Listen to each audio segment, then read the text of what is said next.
What are the latest job cuts tracked by Layoffhedge in 2026?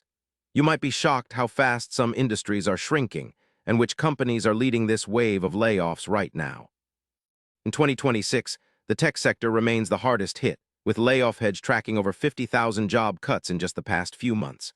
Giants like Meta, Google, and several promising startups have announced large-scale layoffs as they pivot towards new priorities. These cuts are not random, but strategic efforts to trim costs and refocus on emerging technologies. You might think the tech boom would protect jobs, but the reality shows a rapid shakeout where only the most agile survive. The finance sector is also feeling the pinch in 2026. Layoffhedge reports around 20,000 jobs lost across banks, investment firms, and insurance companies. Economic uncertainty and automation are pushing firms to reduce workforce size. Unlike tech, these cuts often come with less media fanfare, but are just as impactful. This trend signals a shift in how financial services operate, with more reliance on AI-driven systems and less on human labor.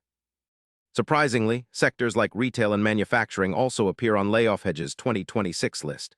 Despite growth in e-commerce and technology, several legacy retail chains and manufacturers have announced job cuts. These layoffs often stem from supply chain issues, rising costs, and shifts in consumer behavior. It's a reminder that no industry is immune to economic challenges and evolving market demands. Job cuts tracked by Layoffhedge in 2026 reveal an economy in flux, with tech, finance, and unexpected sectors reshaping their workforces. Staying informed helps you understand the shifting job landscape. Hit subscribe for daily answers to questions you didn't know you had.